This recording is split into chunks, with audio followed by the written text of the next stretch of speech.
Hello बच्चों, नमस्कार। मैं Devendra Kumar diamond class channel में स्वागत करते हैं। और आज एक बार फिर मैं आपको नंबर से संबंधित नंबर संख्या पद्धति से जो जुड़े सवाल हैं, जो बहुत ही इम्पोर्टेंट, इस पे आसानी से बनाया जा सकता है, कैसे इसके ट्रिक से सॉल्व करेंगे, उस तरह के क्वेश्चन को आपको एक बार तीसरे वीडियो में स्वागत करते हैं। और आइए हम शुरू करते हैं कि इस क्वेश्चन को कैसे बनाएंगे। जितनी भी संख्या आपको पढ़ाया गया है परिभाषा के थ्रू और उसके एग्जाम्पल के थ्रू, और उस संख्याओं से संबंधित कैसे सवाल आते हैं, ठीक है। और उन सवालों को हम लोग शॉर्टकट तरीके से, जिसको बोलते हैं ट्रिक मेथड से, कैसे सॉल्व करेंगे, ठीक है। तो सबसे पहले देखिए, ट्रिक नंबर 6 है। ट्रिक नंबर 5 तक का वीडियो अपलोड कर दिया गया है। ये वीडियो हमारे फेसबुक पेज और यूट्यूब चैनल पर भी अपलोड किया जाता है। आप दोनों से कहीं जुड़ के और अपन इस वीडियो को सीखिए और नोट्स बना के पढ़िए। जैसे कि लगातार n तक की विषम संख्याओं का योगफल बोला कि n तक। यहाँ पे एक चीज ध्यान देने वाला बात है कि तक बोल रहा है, n तक, ठीक है। सूत्र क्या है? n+1/2 का होल स्क्वायर, ठीक है। एक बार फिर से रिपीट कर रहे हैं कि क्वेश्चन क्या है, ट्रिक स्टेटमेंट क्या है। लगातार क्या होना चाहिए? लगातार होना चाहिए। n तक की विषम संख्या। विषम संख्या आपको पता होता है कि जो 2 से पूरा पूरा भाग नहीं लगे, 3, 5, 7 स्टार्ट होता है। तो उसके जो योगफल कैसे निकालेंगे, उसका सूत्र यहाँ पे दे रखा है, n+1/2 और उसका होल स्क्वायर, ठीक है। जैसे क्वेश्चन कैसे आएगा, 1+3+5+7+9 11 13 और 15 तक। कहाँ तक है? ये 15 तक है। तो 15 तक की संख्याओं आपके सामने दिख रहा है कि सबके सब विषम संख्या है। क्या है? विषम संख्या है। तो इसको जनरली अगर कहेगा कि योगफल निकालिए, तो कुछ बच्चे बोलेंगे सर हम इसको आसानी से जोड़ लेंगे एक एक करके, 15 13 10 ऐसे। तो सोचिए बच्चों, उसमें कितना समय लग जाएगा? काफी समय लग जाएगा ना। इसलिए इस सूत्र को बनाया गया और इस सूत्र पे हम लोग डालेंगे और उसकी अपेक्षा बहुत कम समय में हम आंसर प्राप्त कर सकते हैं। तो हम क्या करेंगे, टोटल 15 तक जा रहा है। एन जो है हम 15 यहाँ पर रखेंगे। एन का मान क्या रखेंगे? 15 तक बोल रहा है, 15 तक। यहाँ ध्यान दीजिए, एन तक, तक मतलब यहाँ 15 तक जाएंगे। ये टोटल एन यानी नंबर, टोटल संख्या 15 हो गया। n+1, 15+1 और बटा में 2, उसका होल स्क्वायर। 15 1 16 बटा 2, 2 से कटेंगे 8 बार में। और 8 का स्क्वायर यानी 8 को 2 बार मल्टीप्लाई करते हैं। स्क्वायर का मतलब 2 बार मल्टीप्लाई करेंगे। कितने बार? 2 बार। तो 8 8 64। तो ये देखिए कितना आसानी से आंसर आ गया, ठीक है। अब चलते हैं दूसरे ट्रिक नंबर 7। अब कह रहा है लगातार n विषम संख्याओं का योग। यहाँ था n तक। तक का मतलब होता है कि हमको वहां तक जाना है। और ये बोला कि n विषम संख्या, जैसे n मतलब कि 4 विषम संख्या, 5 विषम संख्या, 6 विषम संख्या, यानी कि 6वें को विषम संख्या जाना है। अभी इसको समझाएंगे। तो इसके लिए फॉर्मूला क्या है? n विषम संख्याओं का फॉर्मूला है n स्क्वायर। क्या है? n square. सीधा हम लोग निकाल लेंगे, n स्क्वायर पे निकालना है। तो जैसे कि इसका क्वेश्चन क्या होगा, मान लीजिए यहाँ से 1 3 5 7, सिर्फ क्वेश्चन ले लिए 1 + 3 + 5 + 7। टोटल कितना संख्या है? 1 2 3 4, यानी कि n का मान 4 ही रखेंगे और 4 का स्क्वायर करेंगे तो 16 आंसर आ जाएगा। इस चीज को समझ में आया? यहाँ 7 तक नहीं जाएंगे, 4 संख्या हुआ, इसलिए टोटल n का मान 4 रखेंगे, 4 का स्क्वायर 16। इसी में सिर्फ ध्यान देना है तक वाला और n वाला। n बोल देगा सीधा, तक नहीं रखेगा, तो आपको जैसे 4 5 6 संख्या पूछेगा, 6 का स्क्वायर 36 हो जाएगा। 7 तक का पूछ दिया, तक नहीं, 7 वो 7 का स्क्वायर करेंगे। तक का बात करेगा तो इसके हिसाब से, ठीक है। आप इसको एक बार फिर से वीडियो पॉज करके और रिपीट करके ध्यान से सुनने की कोशिश कीजिएगा। तक जब बोलेगा तो 15 तक बोल रहा है, n का मान 15 लिखिए। लेकिन यहाँ पे करा n विषम, तो कितना विषम? तो 4 विषम संख्या होगा। तो 4 विषम संख्या कितना हो गया? 1 हो गया, 3 हो गया, 5 हो गया और 7 हो गया। तो 4 विषम संख्या हो गया। अब आपसे पूछ देगा 6 विषम संख्या के निकालिए, तो अब 6 तक 6 को गिनिएगा, है ना, 6 काउंट करिए 6 तक। अब है ट्रिक नंबर 8। ये बहुत खास है। जरा यदि 2 अंकों की एक संख्या, 2 अंकों की एक संख्या और उस संख्या के अंकों का पलटने पर, ठीक है, समझाएंगे बढ़िया से, प्राप्त संख्या का योगफल दिया हो तो अंकों का योग कैसे निकलता?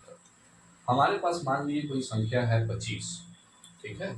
हमारे पास क्या संख्या कोई है? 25। अब इस संख्या को पलटने पर क्या बन रहा है? 52। बट क्या बोला कि अंकों को पलटने पर प्राप्त संख्या का योग दिया हो, यानी योग जो है दिया रहेगा, तो अंकों का योग का सूत्र कैसे निकाला जाता है। सूत्र क्रिया है संख्याओं का योग और बटा 11। जो संख्याओं का योग दिया रहेगा, संख्याओं का योग, उससे आप क्या कीजिएगा 11 से भाग कर दीजिएगा। जैसे क्वेश्चन क्या है, 2 अंकों की संख्या और संख्या को पलटने पर प्राप्त संख्या का योग 55 दे दिया है, योग दे दिया 55 हो, तो संख्या के अंकों का योग क्या होगा। तो फॉर्मूला क्या है, संख्याओं का योग, तो संख्याओं का योग कितना दिया है 55 बटा 11, 11 से 55 55, 5 आंसर आ गया। दोस्तों ये बहुत ही महत्वपूर्ण होगा आपके नवोदय क्लास 6 और 9 के लिए। इस तरह के जितने भी ट्रिकी मेथड का क्वेश्चन है, आप ट्रिक बनाइए और नोट बनाइए और उस ट्रिक पर आप अपने से क्वेश्चन डाल के एक बार रिपीट कीजिए और बनाने की कोशिश कीजिए। बहुत आसान तरीके से ये समझाया गया है। ठीक है, ओके दोस्तों, फिर मिलते हैं ट्रिक नंबर 8 में।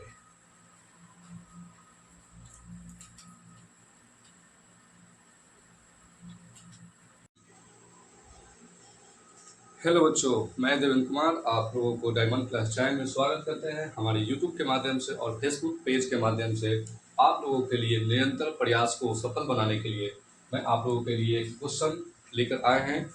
और जो भी ये क्वेश्चन संख्या के ऊपर है, संख्याओं से संबंधित कैसे क्वेश्चन पूछा जाता है आप लोगों के सामने ये लेकर आए, और उम्मीद है कि आप इसको ध्यान से देखेंगे और सीखने की कोशिश करेंगे।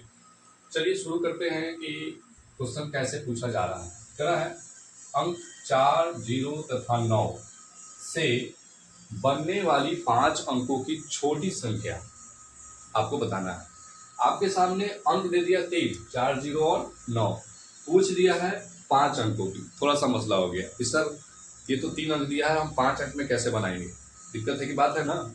लेकिन दोस्तों दिक्कत की बात नहीं है, आपसे छोटी संख्या 5 अंकों की बनाना है आपको खुद से। तो एक बात बताइए कि इसमें सबसे छोटी संख्या अगर हम आपको बोलेंगे सर 1 है, 0 है, तो क्या किसी भी संख्या को बनाने के लिए पहले हम 0 लिखते हैं, क्या वो संख्या बनता है? नहीं बनता है। जैसे आपको समझाने की कोशिश कर रहे हैं, मान लीजिए कि 1 है और 0 0 है, मान लीजिए, और इसको इसे एक संख्या का निर्माण करना है, ये अभी अंक है। जैसे कि पहले हम कंसेप्ट में, आप हमारे वीडियो पे जाइए यूट्यूब से और वहाँ से देखिए कि कैसे संख्या बनता है, तब समझ में आएगा। ये संख्या नहीं हुआ, और इससे पूछा जाएगा कि आप बड़ी से बड़ी संख्या बनाइए। अगर हम बोले 0 0 1, तो क्या ये कई अंकों की संख्या होगा? क्या आप 3 अंकों संख्या बोल पाएंगे? बिल्कुल गलत हो जाएगा, क्योंकि इससे 1 से आगे जितना 0 है वो आपका वैलिड नहीं होता है, अमान्य कहा जाता है, वो अंक में नहीं गिनाएगा। लेकिन इसी को अगर आप 1 0 0 लिखते हैं तो ये आपका 100 बन गया ना। तो मेरे कहने का मतलब है कि यहाँ पे अगर आप 0 से स्टार्ट करते हैं तो 5 अंक तो पड़ेगा नहीं, पूरा होगा ही नहीं। इसलिए 4 0 0 कितना हुआ, 3 अंक, एक और 0 डालेंगे तो 4 अंक, और ये 5 अंक। यानी ये जो आपका बना 5 अंकों की सबसे छोटी संख्या बन गया।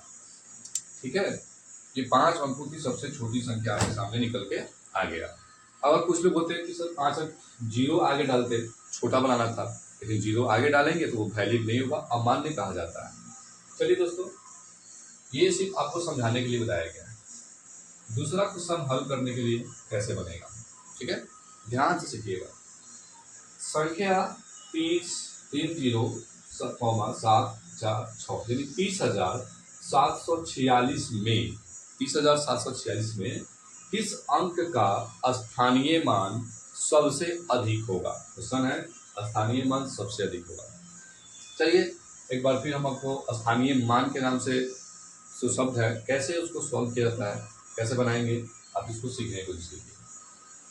तो इसमें अधिक पूछ रहा है कि कितना सबसे अधिक किस अंक का हो सकता है, किस अंक का। लेकिन उससे पहले हम आपको सिखा दें कि प्लेस वैल्यू, यानी कि उसको इंग्लिश में बोलते हैं प्लेस वैल्यू और हिंदी में बोलते हैं स्थानीय। जैसे मान लीजिए कि हमारे सामने 2 है, 4 है, 6 है, स्थानीय मान उसका स्थान क्या है। जैसे 6 का स्थान निकालेंगे तो ये इकाई के स्थान पे है, तो ये 6 इकाई हो गया। इसके आगे आएंगे तो ये दहाई के स्थान पे है। तो दहाई करने का मतलब है इसके आगे तरीका तो बहुत है, बहुत सारे लोग बोलते हैं कि इसके बाद कितने जीरो हैं, कितने अंक है उतना जीरो डाल दो, तो वो भी तरीका है कि इसके पहले बाद एक अंक है, एक जीरो डाल दो। लेकिन ये दहाई पे है, तो दहाई लाने के लिए हमको एक जीरो डालना पड़ेगा। सैकड़ा लाने के लिए 2 है, तो सैकड़ा कितना होता है, 3 अंक में होता है, तो जाहिर सी बात है कि हमको 2 और जीरो डालना पड़ेगा, तब जाकर के वो सैकड़ा पहुंचेगा। इस तरह से प्लेस वैल्यू स्थानीय मान निकलता है। अब तो आपको पता चल गया होगा कि इसमें कैसे इसका अधिक होगा। इसका निकालेंगे तो कितना होगा, सिर्फ 6 ही होगा। इसका निकालेंगे दोस्तों तो सिर्फ 6 होगा। इसका निकालेंगे तो 40 होगा। इसका निकालेंगे तो 700 होगा। समझ में आ रहा है ना। उसके बाद इसका निकालेंगे तो 0 0 0 0, कितना जीरो, 1 2 3 4 4। और इसका निकालेंगे तो सबसे अधिक होगा। क्यों, क्योंकि सबसे अधिक इधर ही आ रहा है। इसके बाद 4 जीरो, 3 पर 1 2 3 4, तो यही इसका आंसर हो जाएगा। ध्यान में समझ में आया। जितना पहले वाला होगा उसका स्थानीय मान सबसे अधिक होता है। ठीक है। अब क्वेश्चन नंबर 3 का हल देखिए। कह रहा है 4 6 9 8 0 में 4 के स्थानीय मान तथा अंकीय मान आ गया है। क्या आ गया, अंकीय मान में क्या अंतर है, अंतर निकालना है। स्थानीय मान तो सिखा दिए, तो चलिए 4 का स्थानीय मान आप देख रहे हैं। 4 के इधर कितना जी अंक है, 1 2 3 4, लेकिन ये किस प्लेस पे है, किस स्थान पे है 4, ये पता करके तब सही तरीके से आप स्थानीय मान निकालेंगे। जैसे इकाई, दहाई, सैकड़ा, हजार, 10,000 पे है, तो 10,000 पे है तो इस पे हम लोग जनरली सामान्यतः हम लोग गुना करते हैं, लेकिन उतना गुना नहीं करेंगे। यहाँ पे शॉर्ट ट्रिक हमको सीखना है।